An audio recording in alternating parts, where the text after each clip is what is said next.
Welcome everyone to the Multiplier event of the Identities project. I thank you very much for coming here today, either in presence in this beautiful Aula Magna of the Università di Parma or online. I do not say anything more. I just leave the word to the two main responsible of the project, Olivia Levrini and Laura Branchetti. Thank you for coming. Welcome. Good morning everyone, and welcome to this Multiplier event. My name is Olivia Levrini. I am from the University of Bologna, and I have the honor and the pleasure to coordinate this project, the project Identities. This is a project, just one word. I will leave the stage to Laura and Eleonora to present the main ideas of the project, but just one word to say that this is a project that became more and more important for us over the years. We had the risk and the challenge to give a sense to two words. The key words of this project are identities and interdisciplinarity. And these are very delicate words because they are at risk to be buzzwords, words that are used and abused sometimes, and they tend to become, they risk to become also empty words. Instead, during these years, we discovered they are instead very, very effective and very rich words that allowed us to rethink and to address very, very demanding and important questions like, for example, how can our knowledge, our disciplinary knowledge, to guide us, to orient us in navigating this society of complexity? And these are words and issues that indeed are even more important because, I don't know your experience, but the knowledge as it is organized currently in distinct disciplines appears more and more as a sort of old map of knowledge, a map that is not yet effective to give us a sense of directionality, a sense of direction, a feeling of orienting us in the complexity of this world, characterized by themes like pandemic, climate crisis, that are very interdisciplinary issues. So, and we feel the need to use our knowledge to find the place, a new place to look at the world and to make sense of the world. So in this sense, interdisciplinarity is a challenge to break down the walls, break down barriers among the disciplines, and it is a way to try to find new intersection, new connection, new contamination among the knowledge, and to show that the disciplinary identities are not a matter of boundaries, a matter of borders, but it is a matter of finding new perspectives and different perspectives to look at the same complex problems. So interdisciplinarity in some sense is a new way also to rethink about the role of the disciplinary identities and to regenerate this old map in order to find a new way to make sense in our complexity. So this is these are the main discoveries that we are experiencing, and it is very intriguing also to rediscover the power of these words if they are put together, identities and interdisciplinarity. But for the main overview of the project, now I leave the stage to Laura, who will introduce the principles and the main ideas of the project. Thank you very much for being here. Good morning, everybody. Thank you for participating in this multiplier event of the project. I will try to give a picture of the main ideas of the project. Okay. and of our framework also from this research point of view that we developed in the project in order to deal with this complex issue, to put together not only disciplines, but also, as I will try to show you in this presentation, also different cultures of didactics, I can say, or education, because in this project we have a consortium with 5 universities, and in each university we have research groups in mathematics education, physics education, science education, computer science education.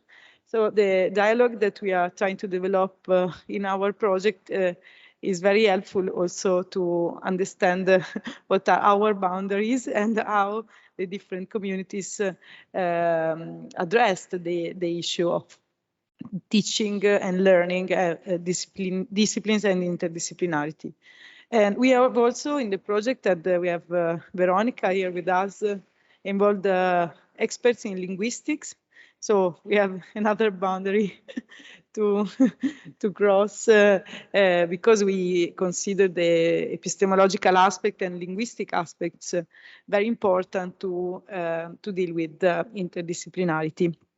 The universities involved are the University of Bologna, who is coordinating and leading the project, the University of Parma, University of Montpellier, Barcelona, and Crete.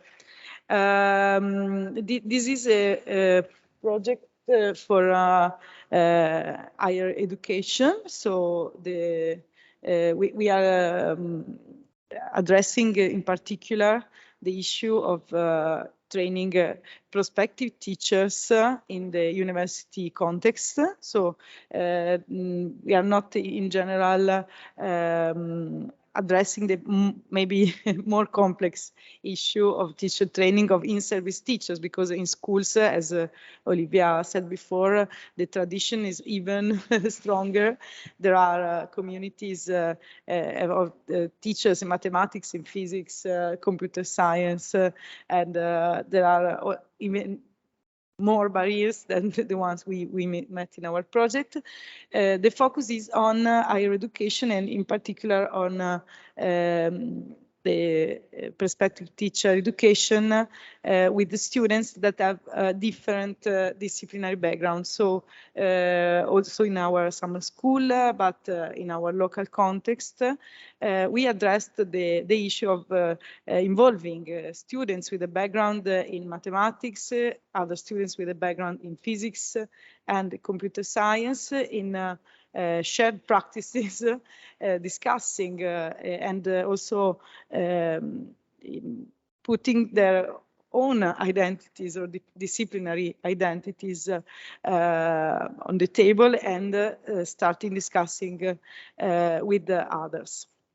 In the project, we had very general goals that were supporting individuals in acquiring, developing basic skills and competencies. So in this case, teaching and competencies related to interdisciplinarity, but also to develop new innovative educational methods. In particular, we were at the beginning, we had decided to address the issue of blended learning. Then it was no more a choice, because after some months we were obliged to develop materials for preserving teacher education online, and all the summer school was online, and also our collaboration was online. So we developed also not only new methods in terms of epistemological aspects of teaching, and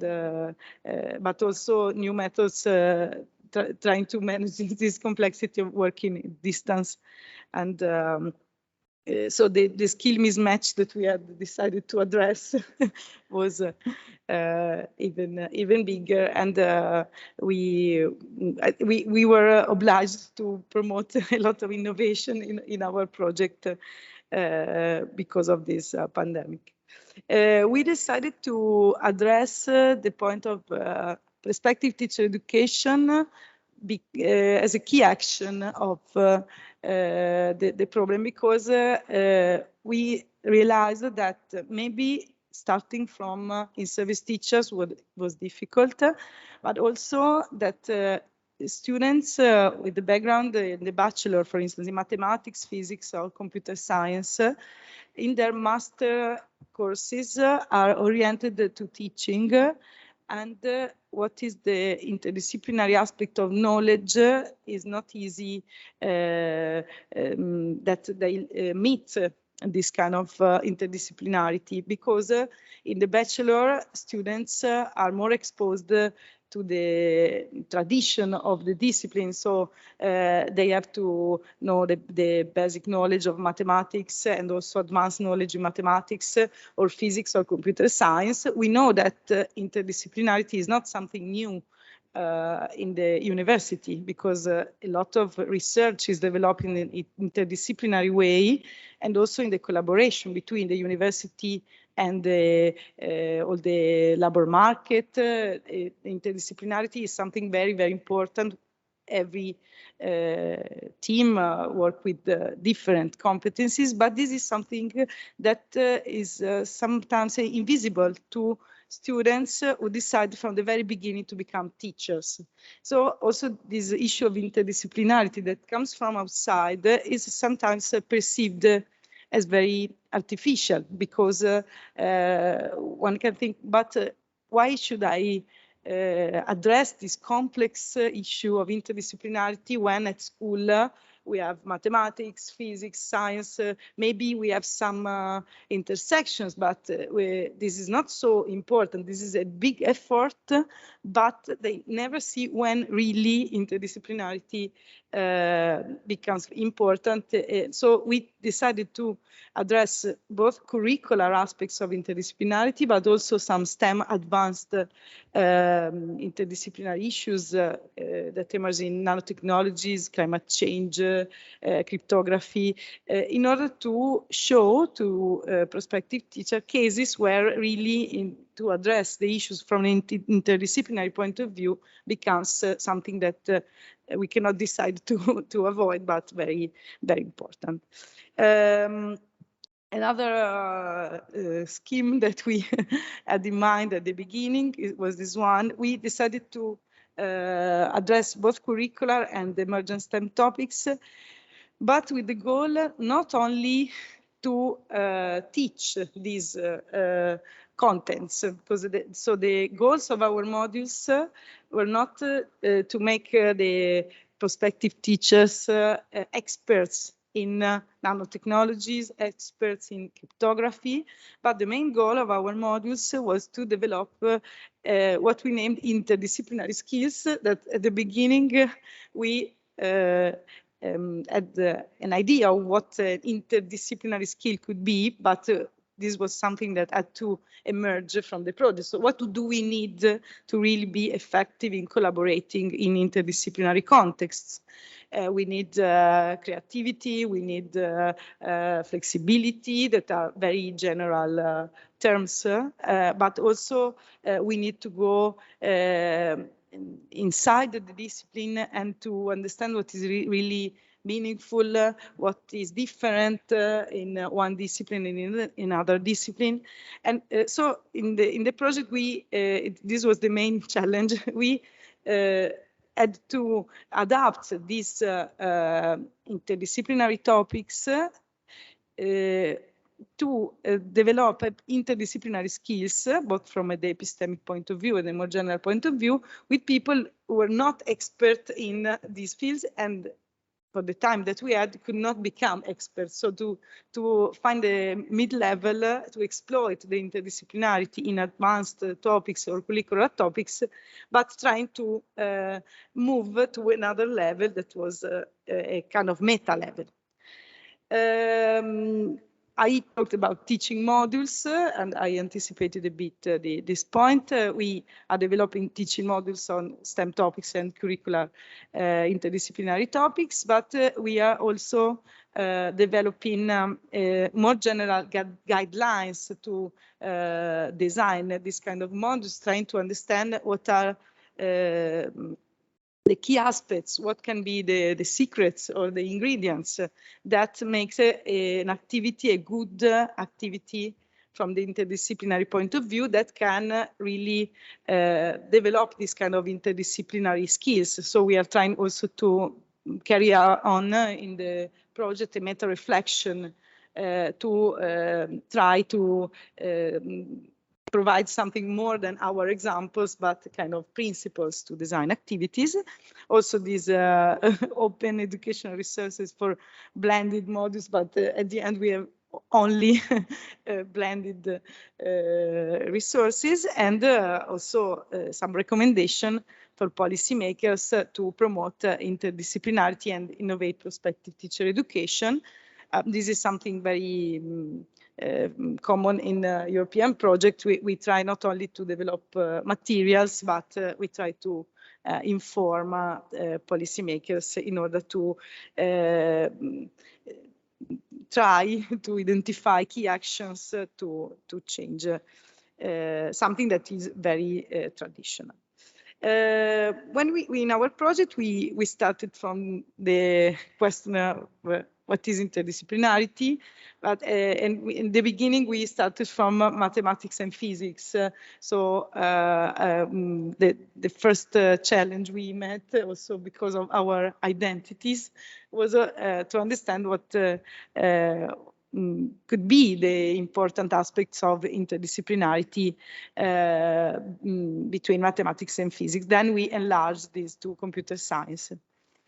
And immediately after posing the problem of interdisciplinarity, we had to address the problem of what is a discipline, because as Olivia said before, as long as you live in your space with your similars and your other mathematicians or physicists, you can wonder who am I, or what is the nature of my discipline. But it is not something that is very frequent. You work, you go on with your work. But when you meet another discipline, you not only address the issue of integrating, finding something common, collaborating, but you start investigating the issue of identity. That is the name of the project. So identities, the identities of the disciplines are very important to be identified, or at least characterized somehow, in order to address the issue of interdisciplinarity. Another important point is that maybe what we consider mathematics or physics or computer science or other disciplines can change if you move from school to university, or if you move to university to labor market. So we are used to say mathematics, and we are all convinced to know what mathematics is or physics. But when you start investigating this point, and with the didactical perspective in particular, you start investigating the issue of what I'm talking about. Mathematics at school, mathematics at university are the same.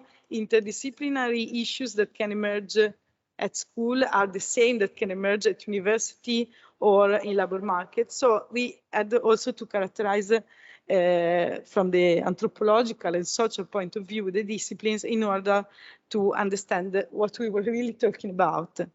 And another point that we, I think I will address, maybe Eleonora will clarify it better with an example about the nature of discipline, is the issue also of authenticity. When we try to develop authentic practices, and we start from something that was developed in the history, for instance. What is the authentic discipline? What is the real math that is not at school, not at university? And everybody says that we do not meet the real discipline, but always an adaptation. But when you have to meet the real discipline, there are two options at least. Or looking at the history, so the development and how the knowledge was developed, or another option is to look at current practices. So how science is developed today. Not the first or the second are usually at school. So the idea of searching for the true identity of the disciplines became concretely not so easy, and we tried to do both these things, to look at the history and to search for some case studies that, for instance, the case of parabol and parabolic motion, that was a key historical case where physics was born, I can say, maybe, in the current understanding of physics. But we also investigated cases like the evolution of the pandemic, COVID, or nanotechnologies as cases where we see how science and disciplines interact today to address current issues or to develop new disciplines like nanotechnologies. From the point of view of research, we had in mind a kind of framework for the historical part that is the one developed by Tsanakis, who observed that in the history, it's very difficult to really trace a clear boundary to separate, for instance, mathematics and physics.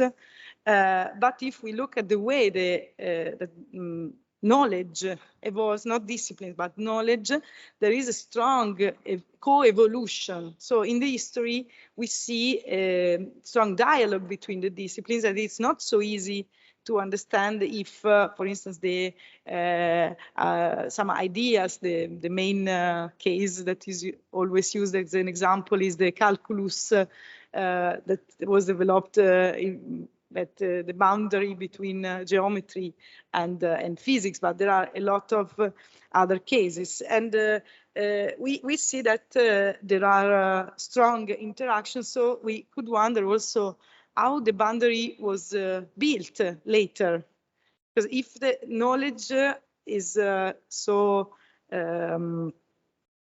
strongly in the knowledge, disciplines are so strongly intertwined, how do we decide then when we are at school what is mathematics and not physics, what is physics and not mathematics? How we decide the program, the curriculum, and how we trace this boundary that looking at the history seems something very artificial, not something that is natural for disciplines. And we started investigating this point. So we realized that looking at knowledge from an interdisciplinary point of view, we arrived to the authenticity of knowledge, but the authenticity of knowledge is not the authenticity of disciplines, but it's something that is intrinsically interdisciplinary. So starting investigating knowledge from the interdisciplinary point of view, we realized that addressing the issue of teaching from an interdisciplinary point of view can also shed light on what really disciplines are and what are the processes behind the identification of disciplines. That is something artificial. We organize the knowledge in disciplines with the goal, but the way that knowledge, in which knowledge evolves, is very different. It's not something so clear and that it can be so easy to close with the boundary and stay inside.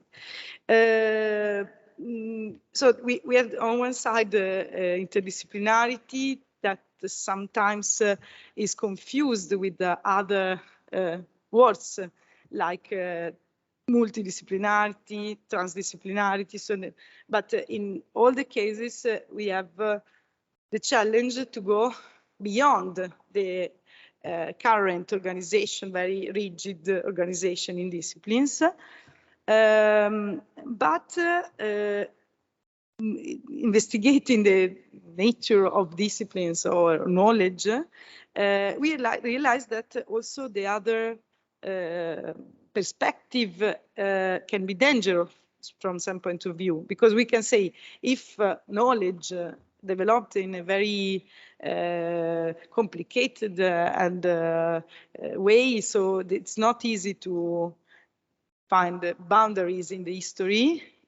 Maybe we could teach without disciplines, so we could teach knowledge, and all the different contributions can be given addressing, for instance, some problems.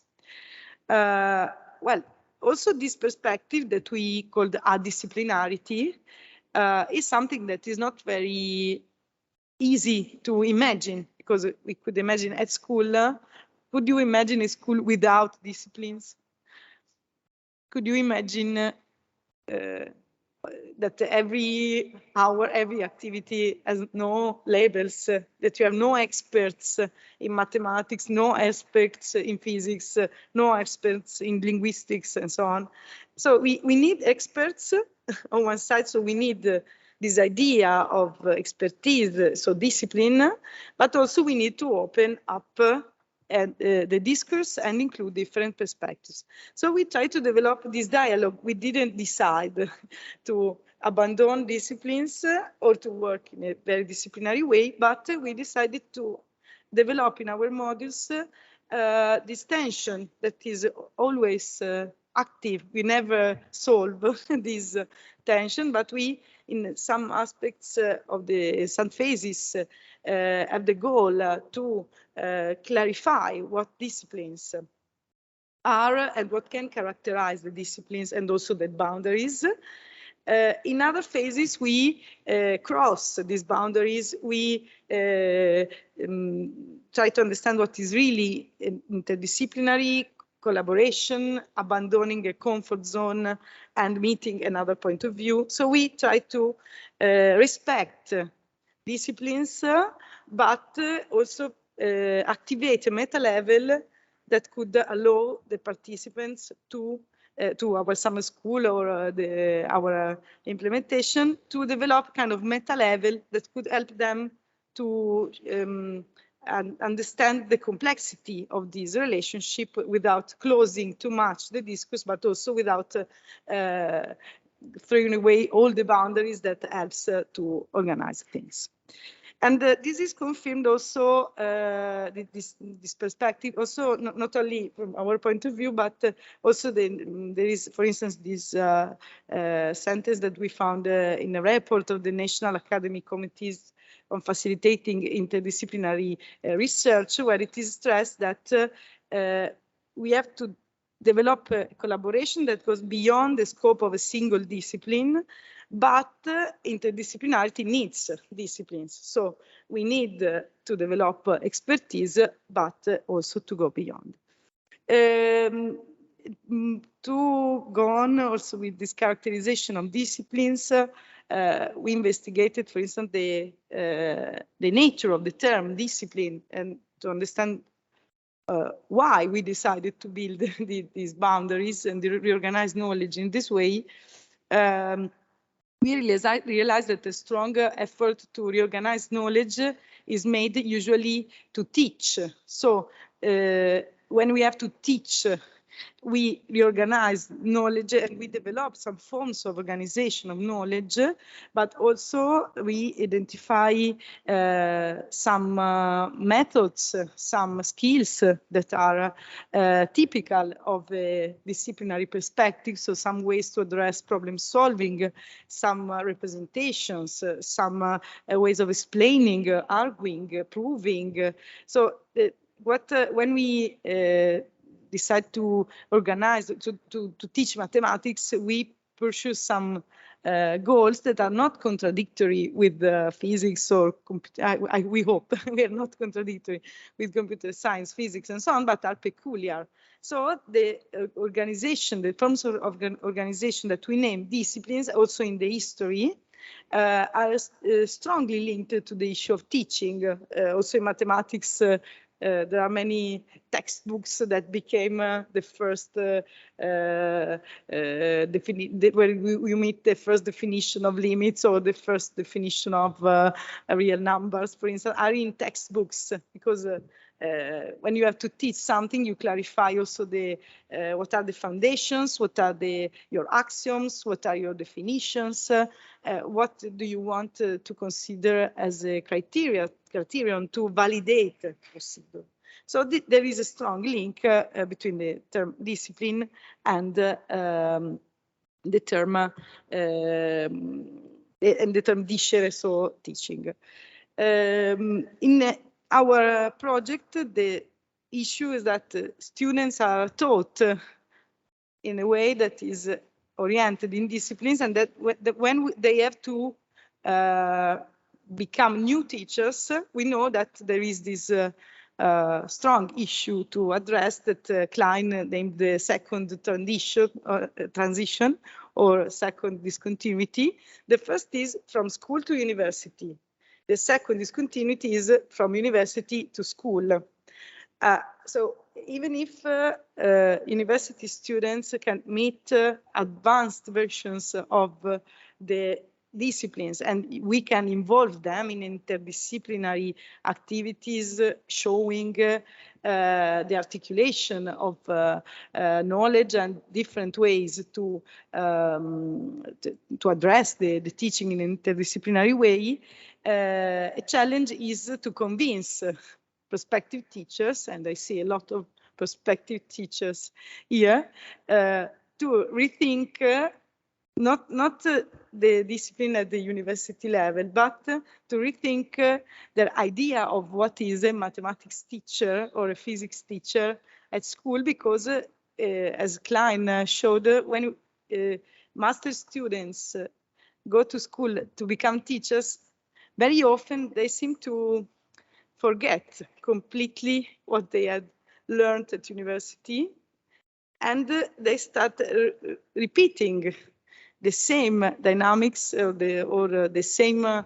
entering in the same logic of teaching that they experienced as students.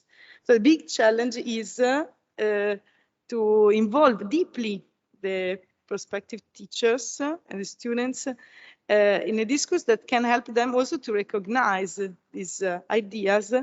And this is our main challenge and our main obstacle, I can say, because you can accept to complexify things at a very general level, but when you start thinking about school, a lot of beliefs, a lot of ideas about what can be done at school, what should be done at school, what is basic, what is necessary, what is not renounceable at school come in the discourse. And so we decided also to try to address also this point with students.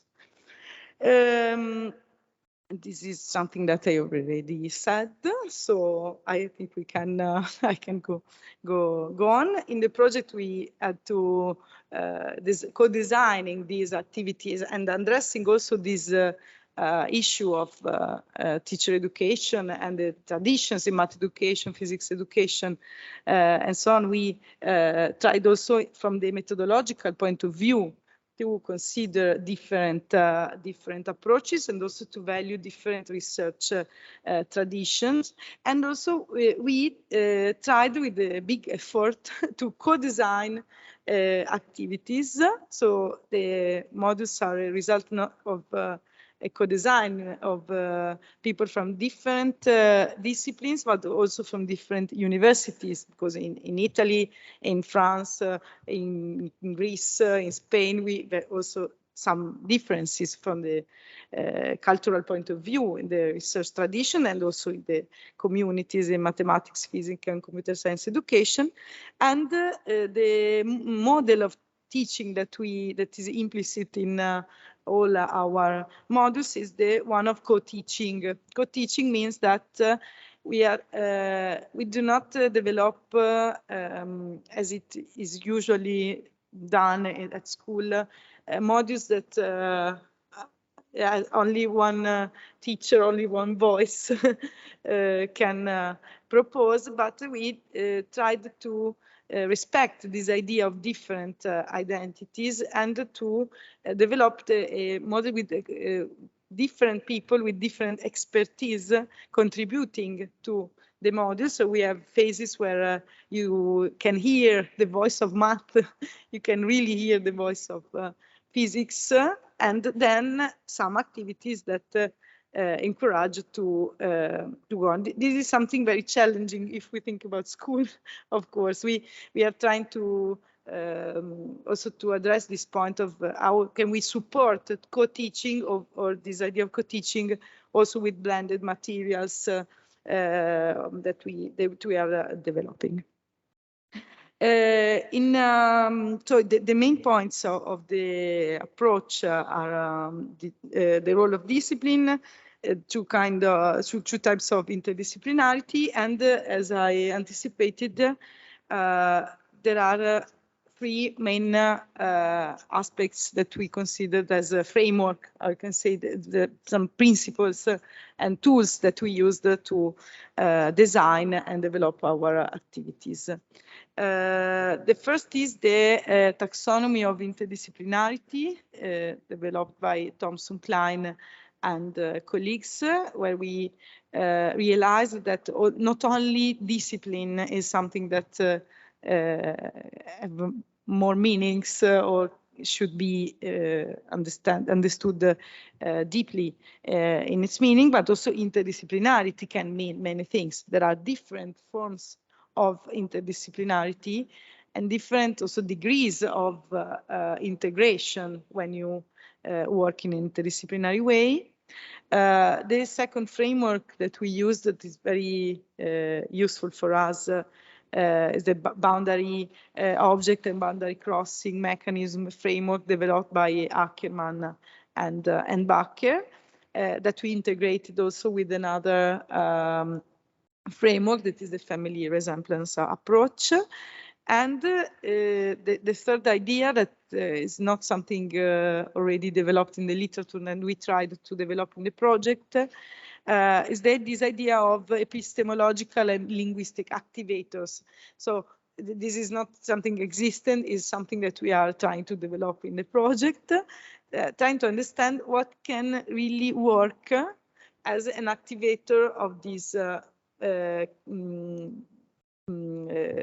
fructiferous exchange and collaboration between people with different expertise from the linguistic point of view and from the epistemological point of view, that are the two main dimensions that you have to address when you meet a person with another perspective. Try to understand each other and try to be respectful of what is really at the core of the other discipline. What's the time? 11:06.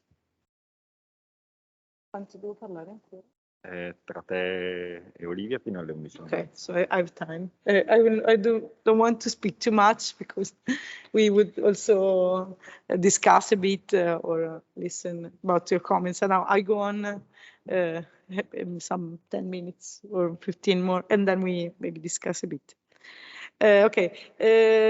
Also, in the field of mathematics education, even if interdisciplinarity is not very popular in mathematics education, I discovered this in this year because the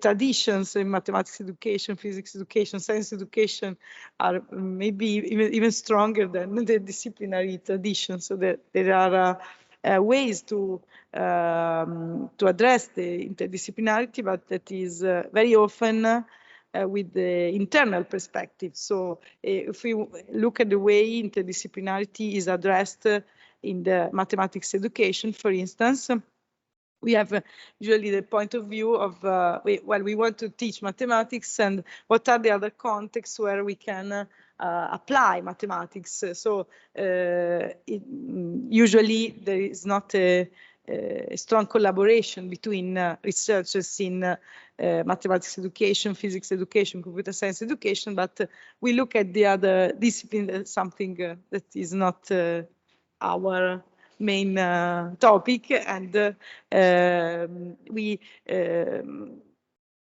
keep our perspective. there is this exception, that, an handbook about interdisciplinary mathematics education that I consider very interesting, where it is stressed that it's very important to address the issue of teaching from an interdisciplinary point of view, because it's exactly in the interaction with other disciplines that you can learn more about the foundations and the roots of your discipline. So they introduced this term that is another word, so sorry for this, there is inter, multi, trans, disciplinarity, another word that is metadisciplinarity.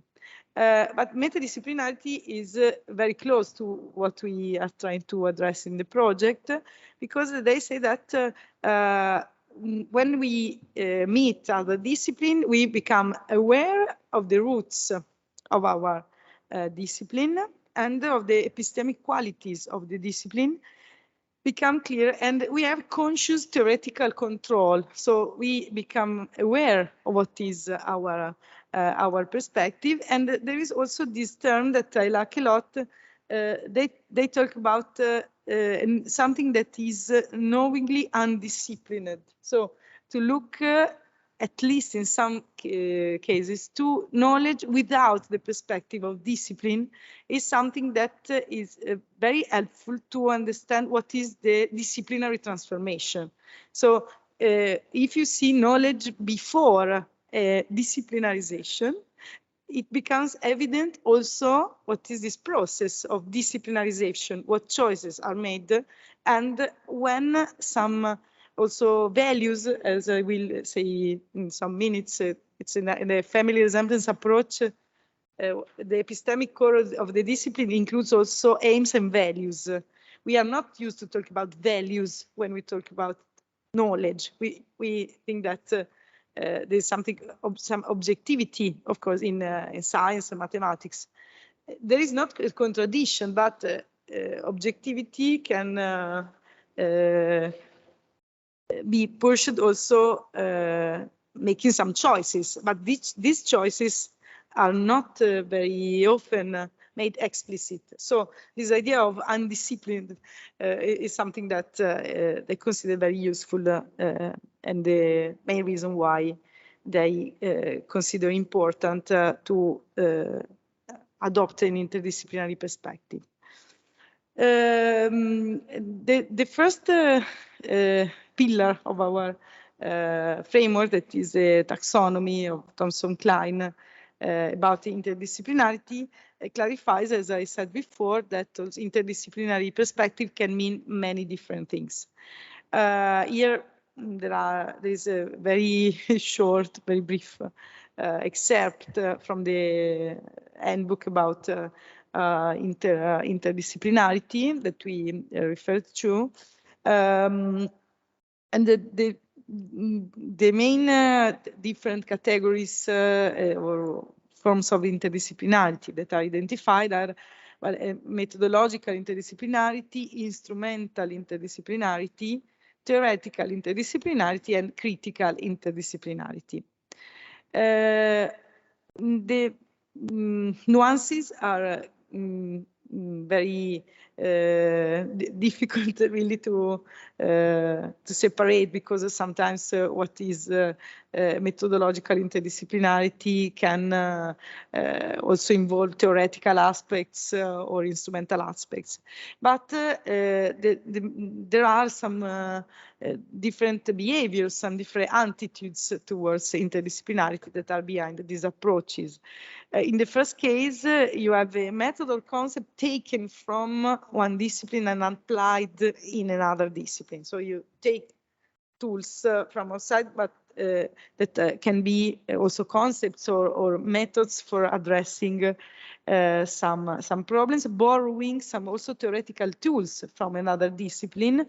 And we can also reshape some aspects of the discipline, but without going at the foundation of the discipline. So you take something from outside and you use it also from the theoretical point of view.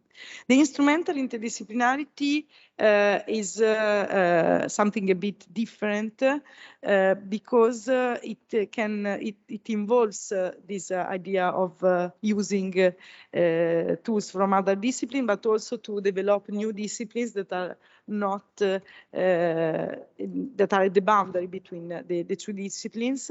Theoretical interdisciplinarity involves something more epistemological, and also the foundations, as I said, of the disciplines, with the connections and the integration of some aspects of the disciplines, but leaving the identities of the disciplines as they were before. So in these three cases, we have not something that really challenges the nature of the discipline, but there are exchanges, even very deep, even very strong, a collaboration to develop new knowledge. But the last type of interdisciplinarity, this critical interdisciplinarity, is a different way to consider interdisciplinarity that is maybe the most difficult to address, because they talk about something that questions the dominant structure of knowledge and the educational system to transform it. It can destroy part of the system, reconstructing it. The deconstructing process and the seeking for disciplinary limits are the base for a new epistemology, asking critical questions and looking for common answer. Sorry, I cannot read because I have the. Okay, I want to read exactly the sentence. Asking critical questions, looking for a common answer is part of the process of building new correspondences. The question and the discipline put in correspondence have changed. The solidity of their borders crumbles, and the common base can raise. In this case, we have an interaction between the disciplines that oblige the disciplines to rethink themselves deeply. And we wondered when this so strong process can happen. It seemed very rare that you really have an interaction that obliges you to rethink all the structure or the epistemology of your discipline, not to develop something new, but really to rethink the structure, the epistemological structure.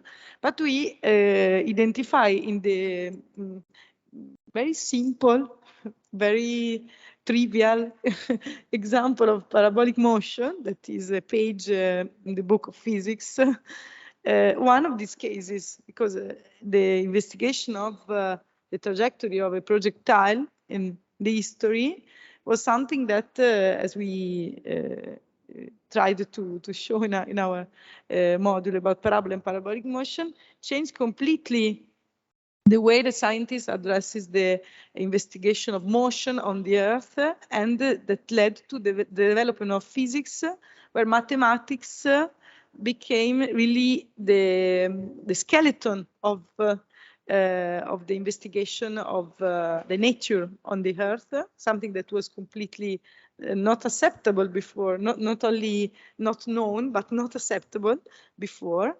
And with Galileo, we see that we developed the method.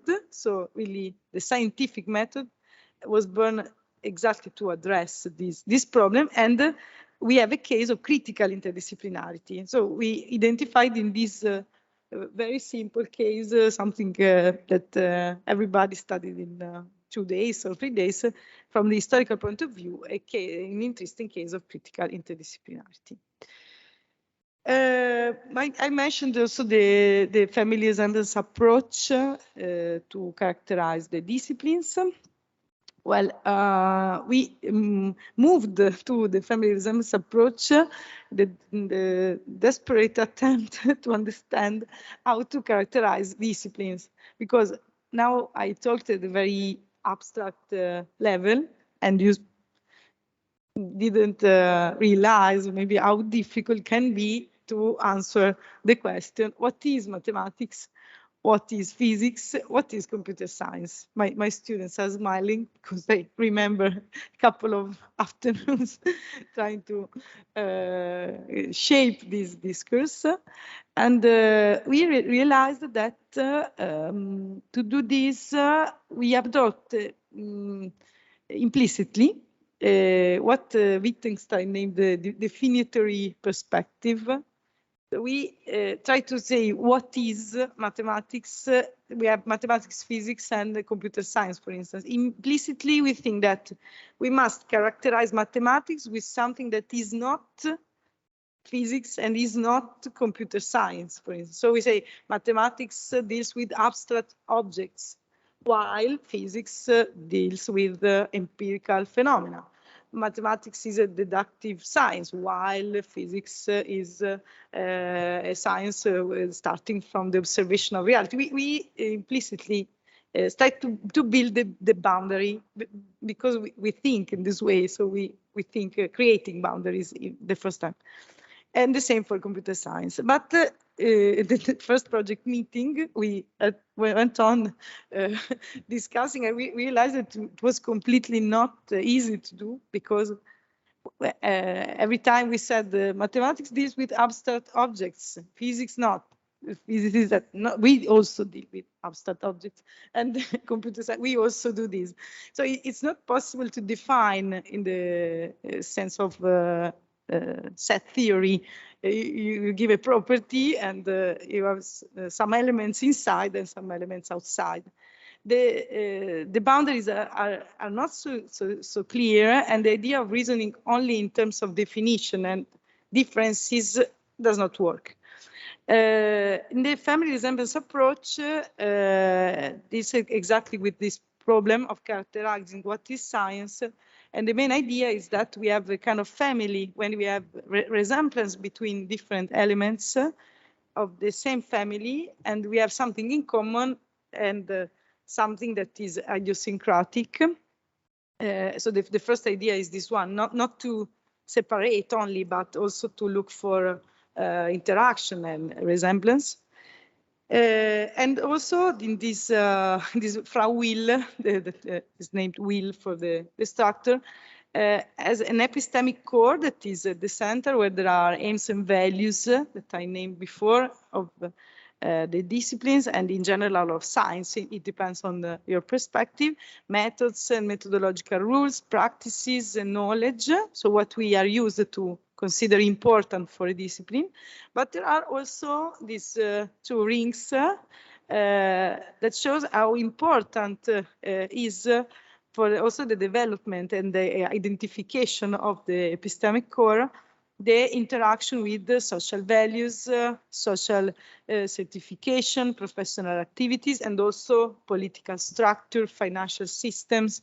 So when we try to understand what shapes a discipline, what makes a discipline what it is in relationship also with the other forms of organization of the knowledge, we have to consider also the context and what math is at school depends on the organization of school, the goals of school, of the professional needs that are perceived by people who develop recommendations for school. So what shapes this epistemic core of the discipline is not absolute, but strongly depends on also other dimensions. I will not go into many details to clarify what can mean aims and values, methods, and so on. And the last part of this discourse is about boundaries that I mentioned, and that really made us reflect a lot. In particular about that is the metaphor of boundary, what boundary means. And I chose this picture that, and I have to thank Roberto Capone for this suggestion and this idea. What you can see here is Spaccanapoli. Spaccanapoli is a very big street that divides, we say divides, without considering Roberto Capone's perspective, Naples into big different, I can say, quartiers. I don't know. But he stressed that you cannot say that Spaccanapoli divides Napoli, but Naples, sorry. But you must say that also Spacca Napoli is really the street that put together, that is really the zone where you can make the different parts of the city communicate and found a zone, a common zone, so unify the city with the street. And this is a completely different perspective. We are used to think about boundaries as lines dividing.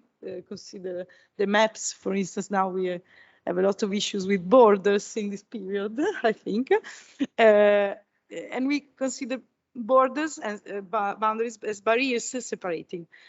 If you change the perspective, this boundary can be a zone that you can inhabit, so not a line, but really a zone where you can start exchanging, talking, communicating, and creating this common zone where you can really develop interdisciplinarity and in general develop collaboration. So we were provoked by this image that helped us to think also about different images of what a boundary could be, what could be the role of boundaries, that not only separating but also unifying. So we moved, we had already considered, but we made the sense in a different way of this framework of boundary crossing, a boundary object developed by Ackermann and Bacher, and where we really can see that this boundary can play really a role, an important role, to develop interdisciplinary collaboration and in general to address interdisciplinarity. There are three main concepts in this framework: the boundary people, boundary objects, and boundary crossing, said also boundary crossing learning mechanism. So mechanisms of learning at the boundary that are forms of interaction, we can say, at the boundary between two different communities, in this case, disciplinary communities. Boundary objects, I start from this, are very important because are objects that have a feature that usually we don't like in science. I used to define clearly the meaning of object and the nature, because to be rigorous, we need to know exactly what an object is. This boundary object has a feature, the main feature that they have is to be ambiguous. So something that at the first step seems not to be so good. But it's exactly the ambiguity the ambiguities of these objects that allow this dialogue and trigger this kind of interaction. And boundary objects have two features. They are, they say, both and neither nor.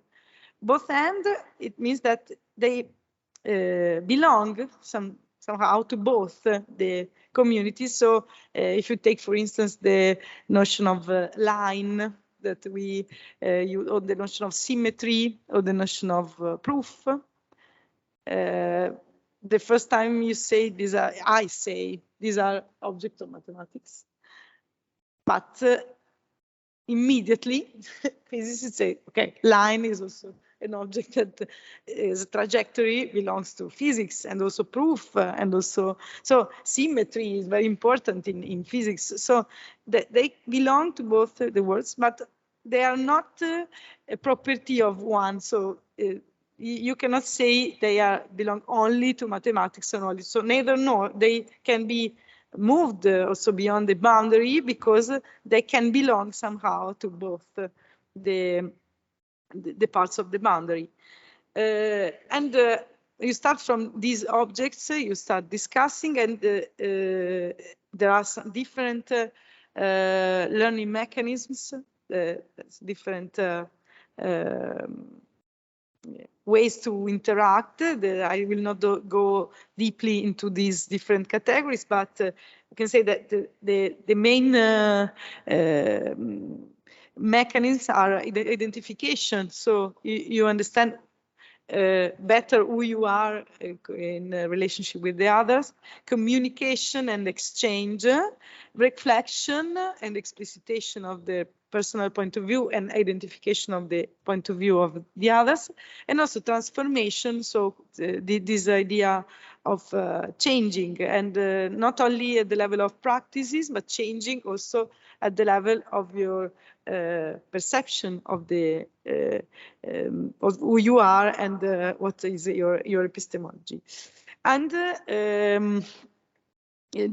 what Ackerman and Bakker stress is that very often there is a potential, the learning potential, so there are a lot of opportunities to trigger this kind of interaction, but the way you shape the activity is very, very important. So this is not obvious that if you start from a potential, you really can develop a deep experience, also because a lot of aspects of identity are involved in these processes.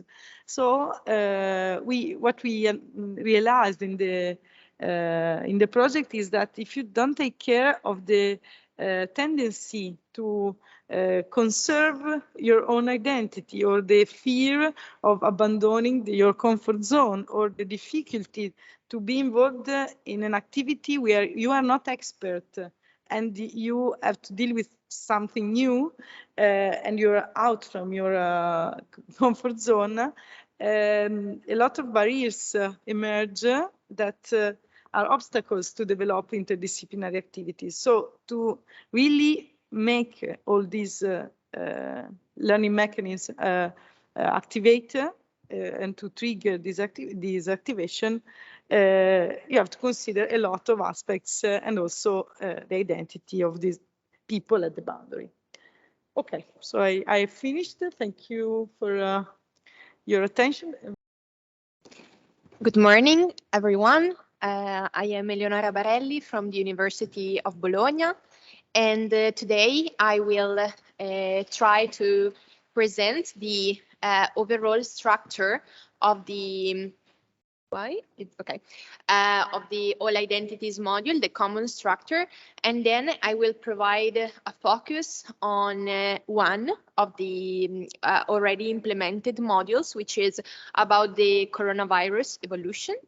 And at the end of the talk, I will spend a few words to go inside one specific activity I designed for this coronavirus module in order to see with a concrete example a case of boundary object, which we will discover is the computational simulation of an epidemiological model, and to see how different boundary crossing mechanisms, as Laura presented before, can be enhanced through an identities interdisciplinary module.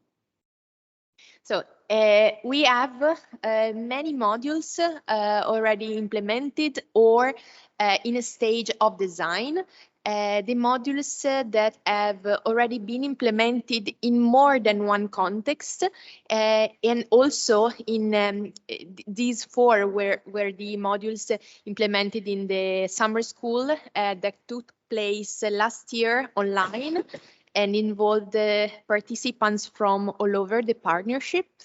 And we have two modules about advanced STEM topics. One is about the coronavirus evolution. I will explain a bit later. And the other one is about nanotechnologies. The other type of identities module is regard interdisciplinary issues that can be found in almost all curricula in the high school. And the two modules are parabole and parabolic motion and cryptography. The general structure is basically an adaptation of the model of the study and research path for teacher education that has been elaborated and proposed within the framework of the ATD, anthropological theory of the didactics.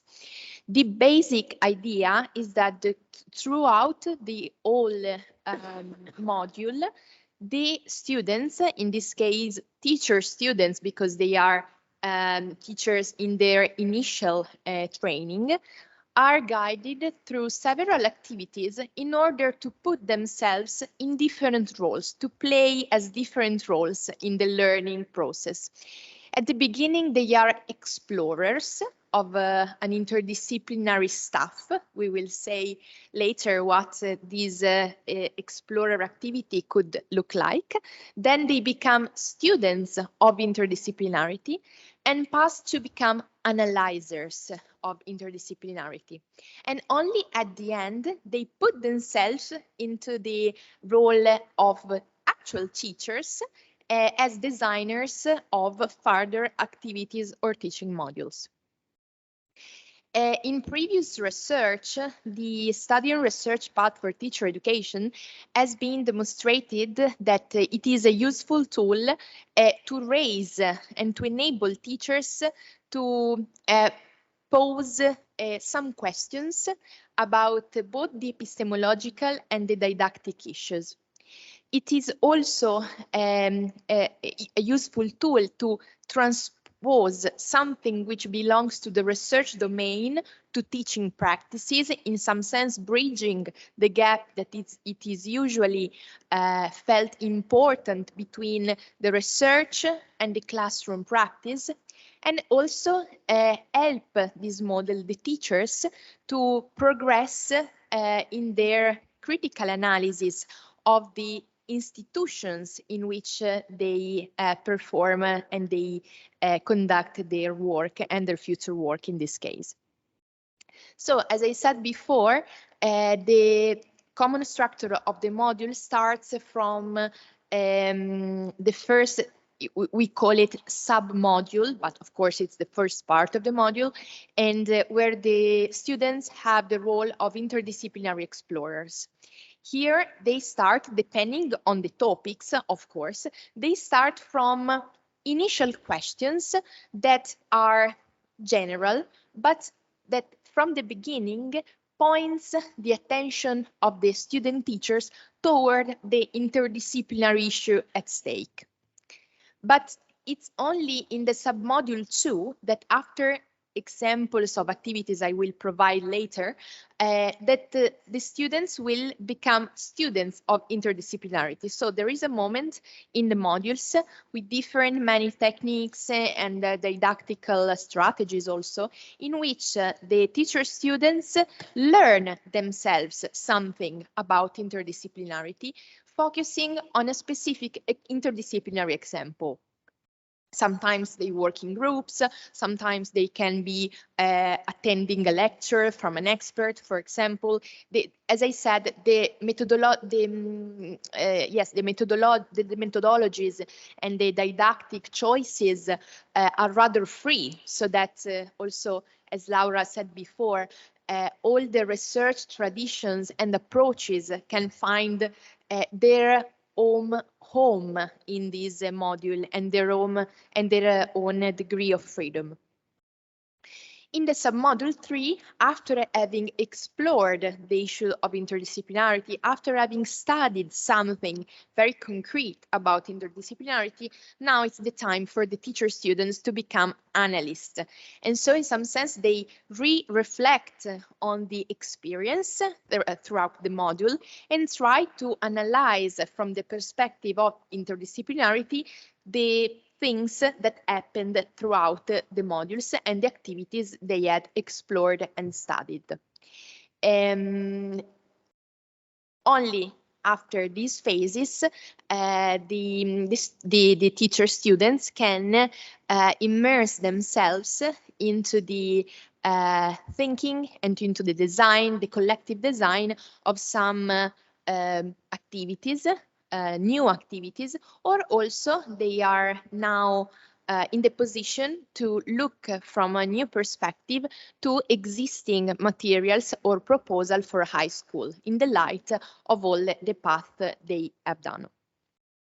As I said, we have all these modules that despite the differences, of course, in the nature of the topics they address, have the same general overall structure I described. But now I want to focus on one of these modules, which is about the interpretation of the evolution of coronavirus. The first submodule, where, as I said to the students, is presented a question, a big question that from the beginning tries to point the students' attention toward the interdisciplinary issue. In the case of the coronavirus module, was formulated like that. In particular, it was a three-pronged question.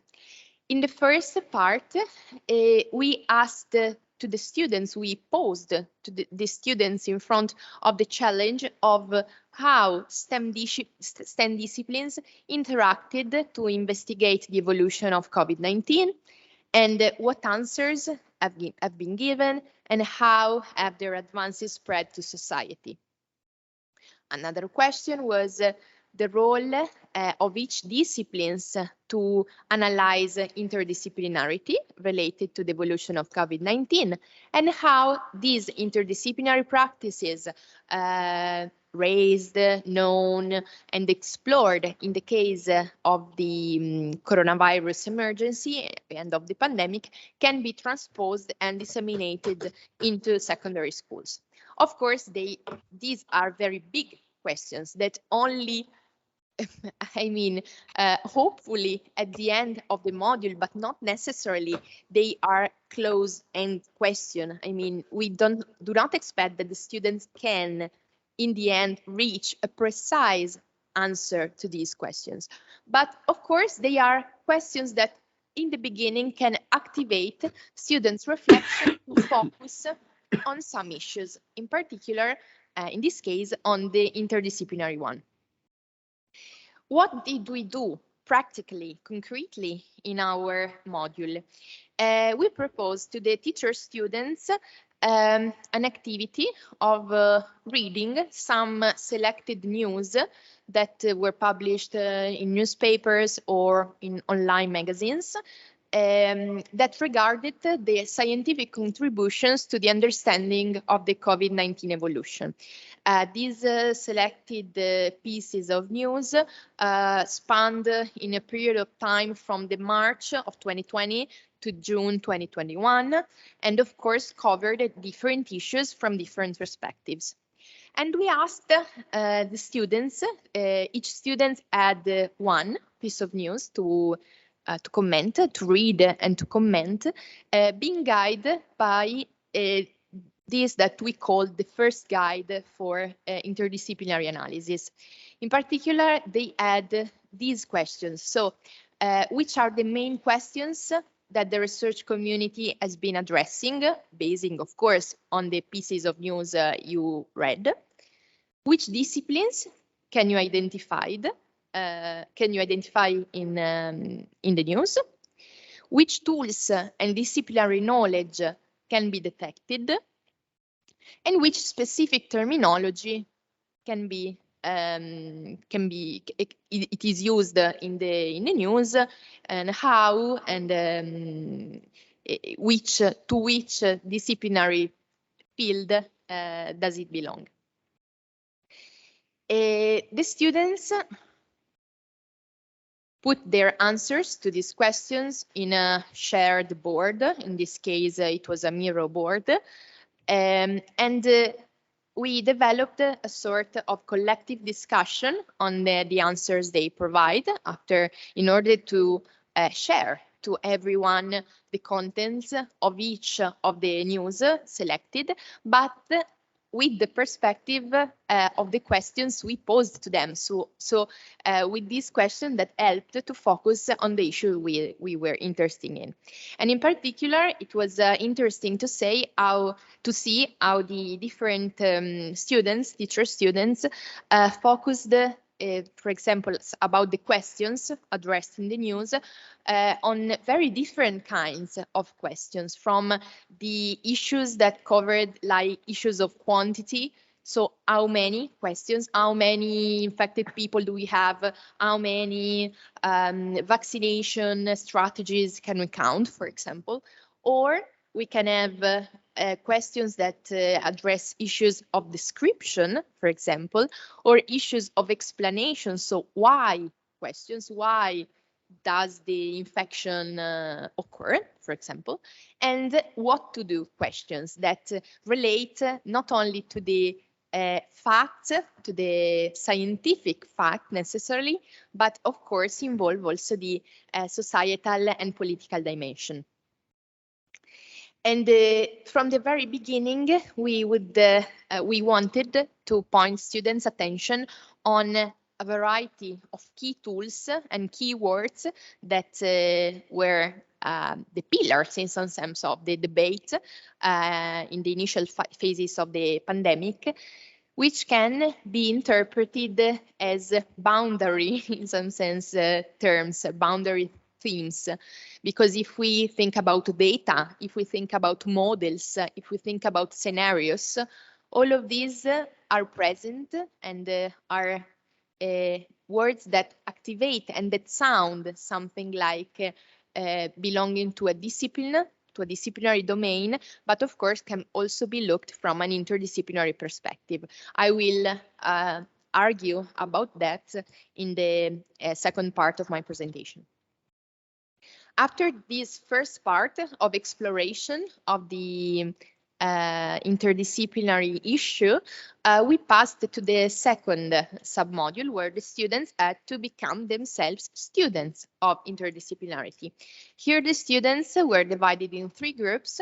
Each of them looked at the perspective of the COVID evolution, so of the evolution of the pandemic, from a different perspective. The first group focused on the issue of data. So what does data say to them, tell to us in relationship to the evolution of the pandemic? So how can we look at data? So which hypotheses do we need, for example, to develop an analysis of this data, and which kind of analysis and which results can we achieve basing on the kinds of analysis we perform. The second that we call line of inquiry, of interdisciplinary inquiry, was more related to the role of mathematical modeling, and in particular of equation-based modeling in approaching the evolution of the pandemic. So here the role of data was present, but was not so fundamental as in the first line. And here the discussion was more about the different hypotheses and limitations at the base of a specific equations that can account for the evolution of the different, we will call them later, compartments of the populations of the infected, of the susceptible and removed compartments of population. In the third line, the approach was complementary, but again different, because the focus was the idea that another kind of model can be developed to look at the evolution of the pandemic. And in particular here, it is the case of agent-based modeling that can be analyzed and that students analyzed in order to see the contributions that they gave during the pandemic to the elaboration of political decisions, but not only about social restrictions, for example, social distance measures, vaccination campaigns, and something like that. So the first line was more about data hypotheses, data analysis. The second was about the use of mathematical equation-based models to approach the issue of evolution of the pandemic.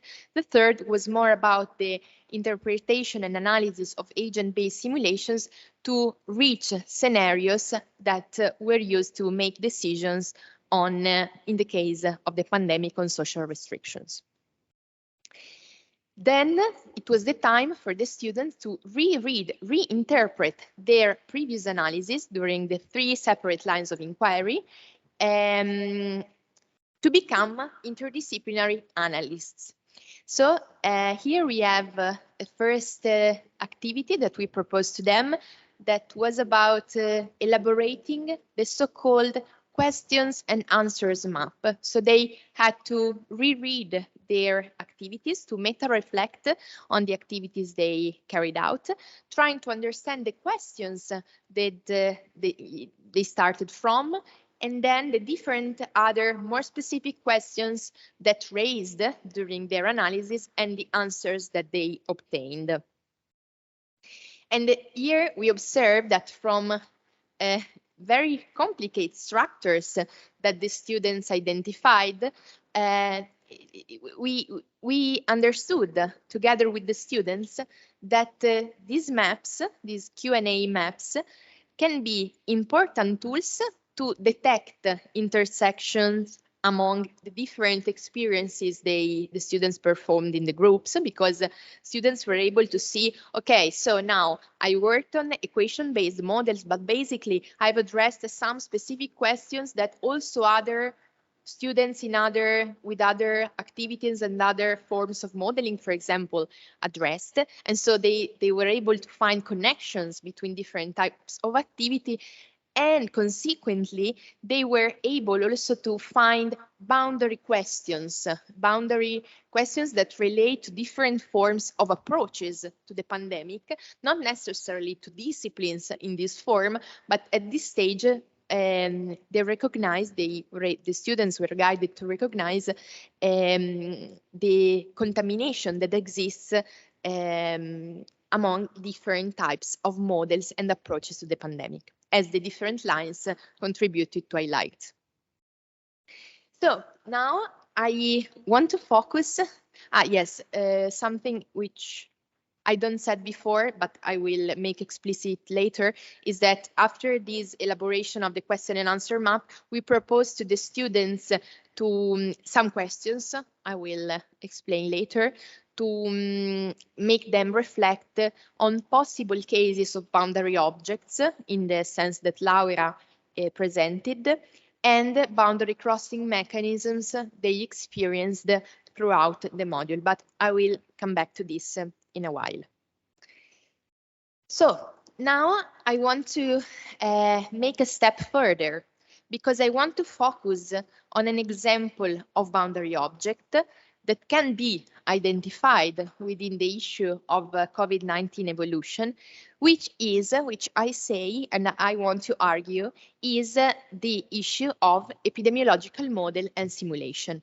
For example, I will analyze the SIR model, which is the most basic and well-known one. And I will try to develop my argumentation and to guide you also in this topic with this question in my mind. How do different models of the same phenomenon allow to emphasize the interdisciplinarity between disciplines, such as physics, mathematics, and computer science? So this is the question I want to make explicit to you in order to not to get lost in the technical details that, of course, I will provide in order to get the disciplinary and conceptual basis of my argumentation. But the idea is that I want to guide you there. So at the recognition that different models of the same phenomenon can allow the highlights of interdisciplinarity between physics, mathematics, computer sciences, and probably of other disciplines. Why it is important to reflect on models and simulations? I think that today we do not have to spend too many words to say that, yes, it is important. During the COVID pandemic, but also before, with the climate change emergency, the whole society has been exposed to computational models and simulations, and tools that were routine for experts became really a part of the popular vocabulary in newspaper. They were disseminated in talk shows, and everyone, especially in the first phases of the pandemic, talked about predictive models and scenarios.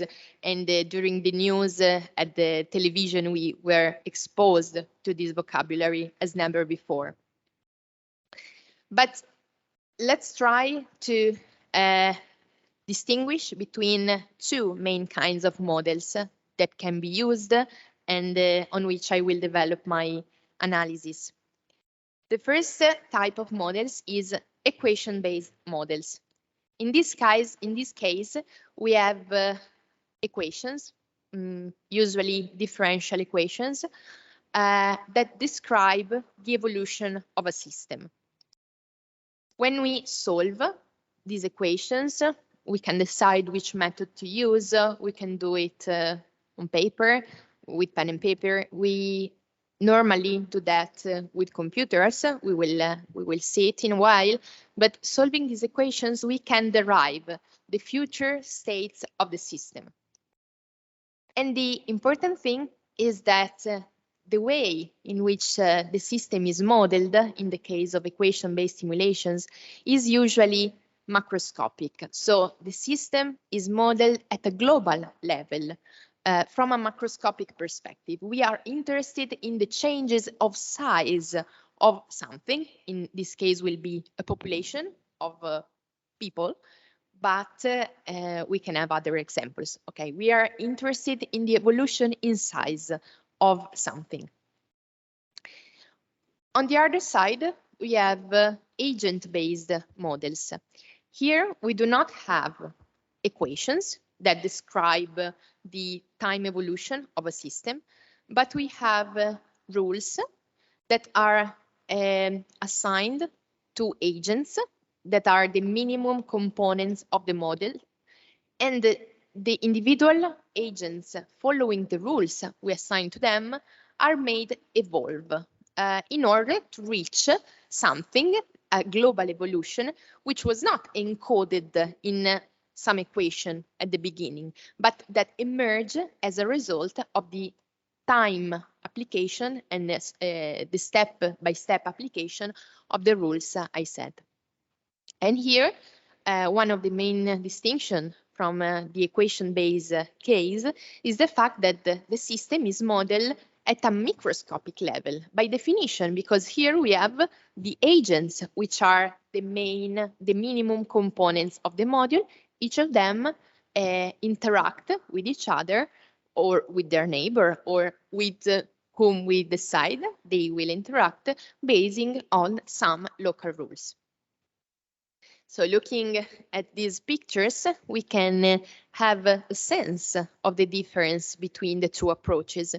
We can when we want to analyze and to model the behavior of birds, we can focus on the global shape, for example, of the set of birds, or we can decide not to use equations to explain the change in size or in shape of these birds, but we can focus on the individual agents, seeing that, for example, they interact with the other, recognizing that, for example, they interact with their neighbors basing on attributes like position, velocity, and reaction time. So this is a summary of what I said before about the this main distinction about equation-based simulations and agent-based ones.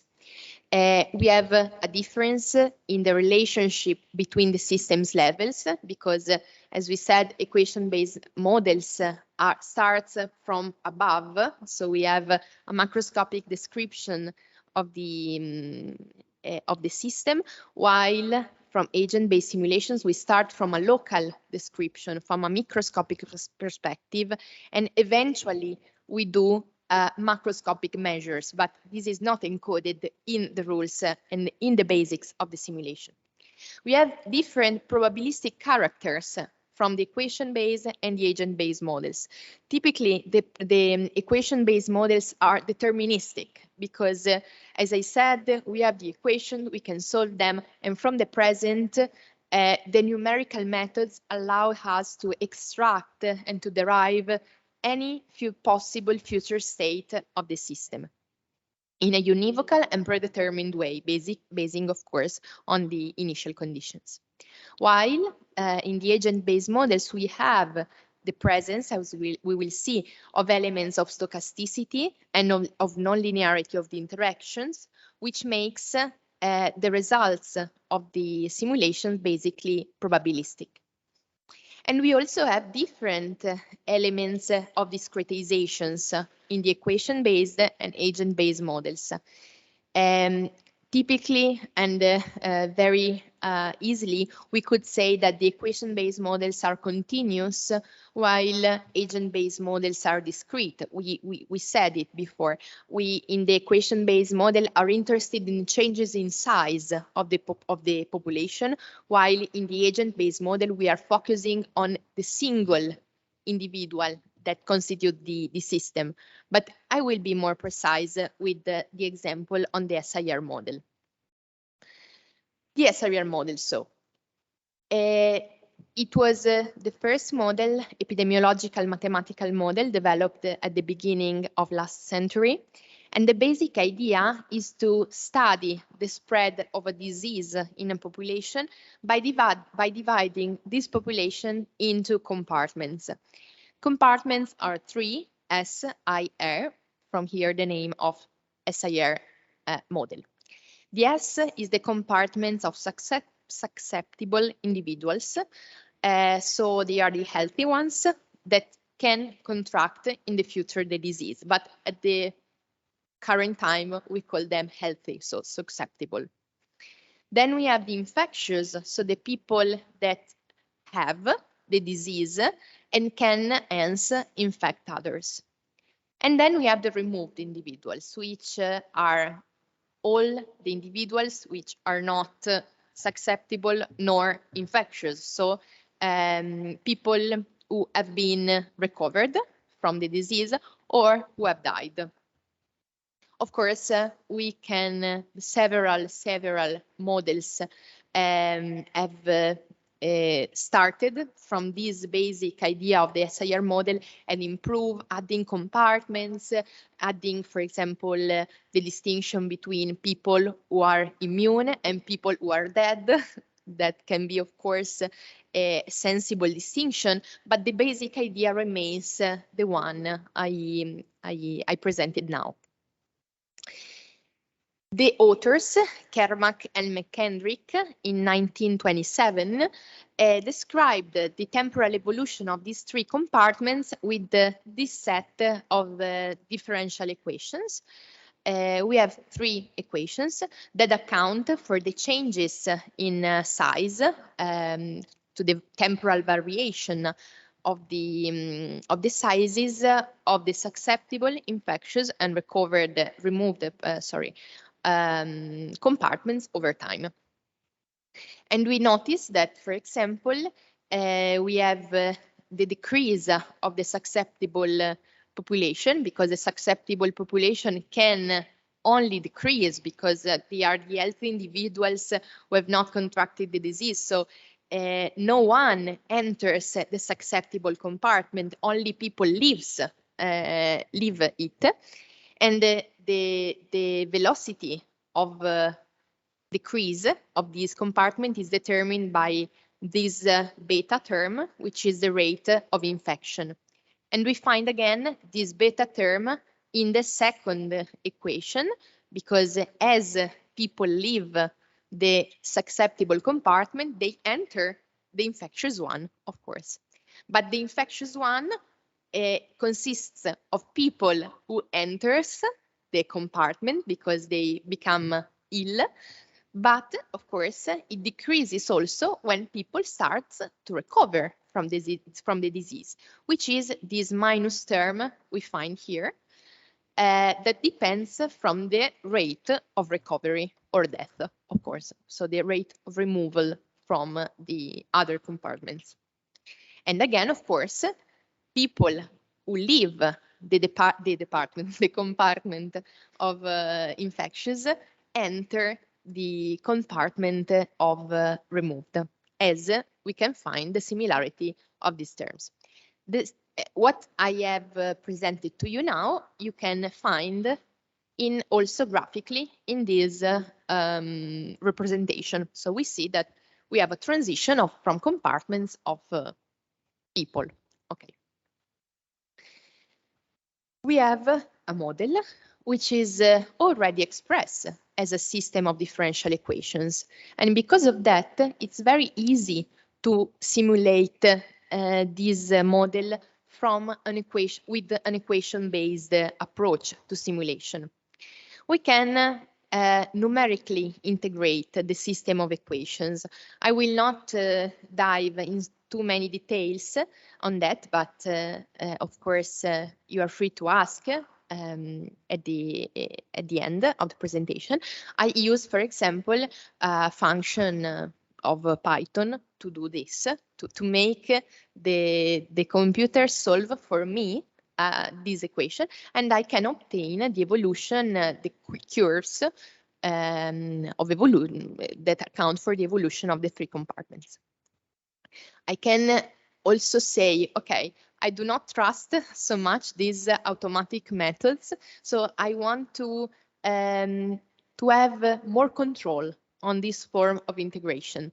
I want to see how integration is done, and so I can avoid the automatic, it's not automatic, but the black boxy integration method, and I can do a finite difference integration. I can transform the differential equations I have showed to you at the beginning in other forms of equations in which I write the size of a compartment, for example, of the compartment of susceptibles, on the basis of the size of the compartment at the previous time step, so that I could do potentially also with pen and paper, because if I say, for example, at the beginning I have I have 99 susceptible individuals, so 99 is my S0, so my susceptible size of population at 0 time, and then I subtract to 99 this term, which I know because I have the beta term, which is the rate. It's a constant, it's a parameter. I have again the S0, which I have the I0, which is another initial condition. I have the number of population, and I know the time step I'm choosing. So I can do this automatically. I can also make it done with a computer, and I obtain basically the same shapes as before. So both the methods are based on equations. In the first case, I decided to integrate the system of equation with the standard numerical method. In the other case, I decide to convert the equations into finite differences equations. But both follow very naturally from the model formulation into equations. And in neither of the cases, the single agent can be traced, because it only matters population variations. But let's take it from a different perspective. We can, for example, analyze the first equation about the changes in size of the susceptible population. I could analyze this term in particular. So the beta with the product with the infectious populations over the total number of people in the system. And if we consider this term, we could interpret it as the probability that a susceptible becomes infectious at a certain moment. And if I consider this probability as an independent probability of two different independent events, so the event that a susceptible meets someone who is infectious, who has the disease. This is the event of meeting, and the other event of infecting. So we have another probability that the infectious really infects the susceptible. So the probability that the infectious infect the susceptible is determined by the infectivity of the disease. So I can call it beta I, so beta infectivity. While the probability that a susceptible meets an infectious, I can see again as the product of two probabilities, of two terms, sorry. One is the mean number of contacts for each individual, another parameter, and the other is the probability that the contact I had contact with is infectious, which can be expressed in this form. Doing that, we are only reformulating things. We are only substituting this beta with the product of other two parameters, which can be made equal. So we are not doing anything strange, but we are changing our perspective on the model we had stated before, because now the probability that a susceptible becomes infectious depends on the probability of contact and of the probability of really getting infected. And as I said, starting from the first case of the equation-based formulations in which that beta was a rate of infection, so a frequency rate, a fixed rate, now this rate has been transformed into contacts between individuals, probability of infection, and in the case of gamma, we could do the same, the duration of the infective time. And starting from something which was focused on the variation of size of the population in terms of increase or decrease, now we are focusing on what happens to the agents that from being susceptible becomes infectious or then becomes removed. I can so formulate the rules that I said before are the basics of the agent-based models with a diagram like that. So for each agent, we want to check its state. It can be susceptible, infectious, or recover. What happens if the agent state is susceptible? Well, I select a certain number of contacts as expressed by the beta C parameter. And for each contact, I check if they are susceptible, infected, or removed. If they are susceptible or removed, it doesn't matter, nothing happens. But if it is infectious, well, with a probability beta I, update my agent, the starting agent state, to infectious. Or if the agent is infectious, I will do other things.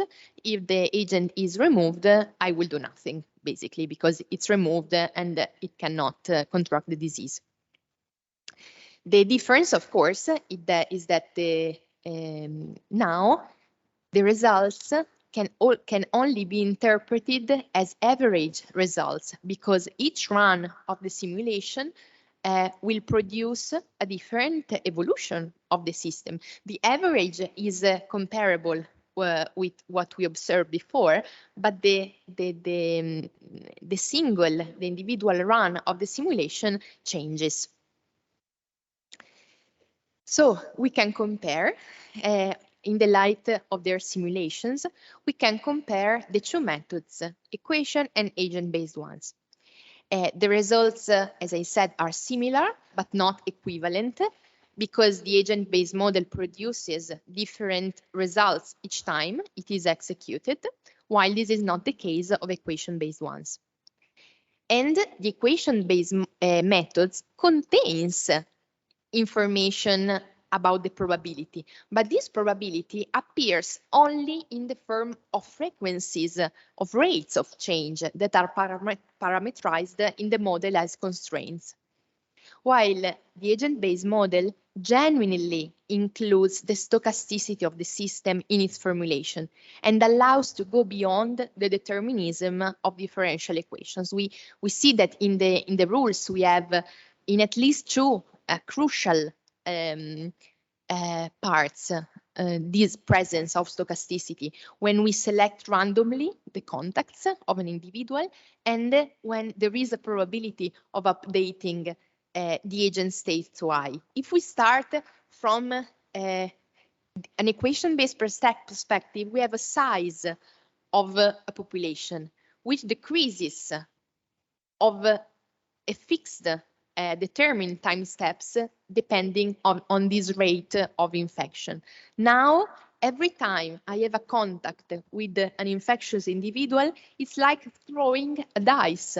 I throw a dice and I see, well, I obtain 4. Okay, I'm lucky. I don't get infected. I obtain 5. Okay, I need to get infected. Imagine to have a dice with 100, for example, 100 different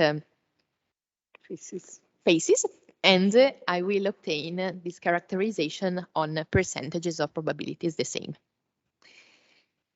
So, in the two types of models and simulations that we have, yes, sorry, I missed this, which is quite important. The equation-based models, as I said, are top-down because examines the population as a whole, while the bottom-up, the agent-based are bottom-up because now we can inspect the dynamic of the single agents.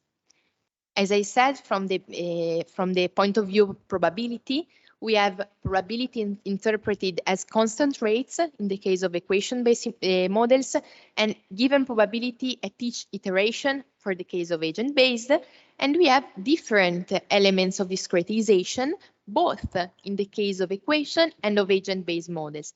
But while in the equation-based models, the discretization only happens because we need to obtain some solution, but the model is born as continuous. In the agent-based model, we have an intrinsic discreteness, both in population and in time. So in the types of models and simulations that we have presented, there are different STEM disciplines that can be recognized. And this holds for all computational simulations, because if we want to define at large computational simulations, we need necessarily to distinguish between different and several layers that constitute the simulation. We have the real system, that is what we start from. Then we have a model of object, a model of a process, a model of an interaction. Then we obtain a computational model, and in the end, we obtain a simulation. And here, different disciplines can contribute at these stages of the analysis, because the physical model can allow to move from the real system to its representation as a model. And we all know that a model, it's not only that it reproduces the reality, that reproduces the system, but the model, every good model simplifies and reduces the complexities of reality and cuts the nature, cuts the system, the real system at its joint, at the joints of interest. Then from the physical model, we pass to the mathematization, and then from the mathematical description of the model, we can discretize it in space and time to create our computational model. As Laura said before, we can move a step forward also, not to only saying that several disciplines are involved generically when we talk about simulations, but we can reflect in the light and being guided from the framework we chose about boundary crossing mechanisms to see the different kinds of interactions that these disciplines have when confronting with an interdisciplinary issue like the pandemic evolution. And at the end of the coronavirus module, we did that. So we guided the students to recognize in the different models they had explored the role of disciplines and interdisciplinarity. We guided them through some questions that I will propose now to you, inspired to the boundary crossing mechanisms. The first question was, I recall to you, they had just ended to work on the separate lines of inquiry, one about data, one about equation-based models, and the other about agent-based models. Now the students are in mixed groups, and so they have to meta-reflect on their experiences in the different lines. What disciplines can you identify in the activities you have experienced? What has been the role of each discipline? And what tools and insights have these disciplines contributed to the overall theme of the module? These questions for us as designer was a question that should have helped the students to reflect on the mechanism of identification, because we asked the students to identify the disciplinary contributions they found in the interdisciplinary experience. And to these questions, we could answer like, the applied physics can be recognized in the modeling of the real system.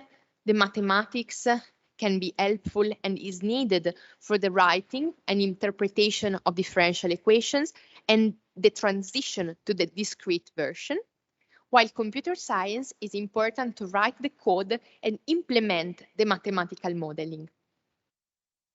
Then we can move to the second boundary crossing mechanism, which is coordination. And here, the question we posed to the students was, how would you describe the relationship that has been established between the disciplines involved in the module? In particular, are there problems or issues where the type of knowledge from a particular discipline has been sufficient to advance? Or, on the other side, what problems or issues have required knowledge from several disciplines and their interaction? And so what were the points that opened the need for disciplinary interaction? And we could answer that in this case of comparison between equation and agent-based models, when it comes to analyze the components of the mathematical equations, or determining which computational function is best suited to write the code, there is a reasoning that can remain within the boundaries of a single discipline. We could remain within mathematics. We could remain within computer science if we need to choose between different kinds of integration functions, for example. But when we have a comparison between different types of modeling, we need to make disciplines dialogue, because the comparison between the two modeling strategies based on equations show the intertwining between the mathematical model and the computational model in terms of the discretization procedures which are necessary to obtain the temporal evolution. Third mechanisms, the reflection. What changes can be observed between the role of each of the disciplines in the interdisciplinary context and the role that is traditionally assigned to them? This question was about thought to make students reflect on the reflection mechanisms.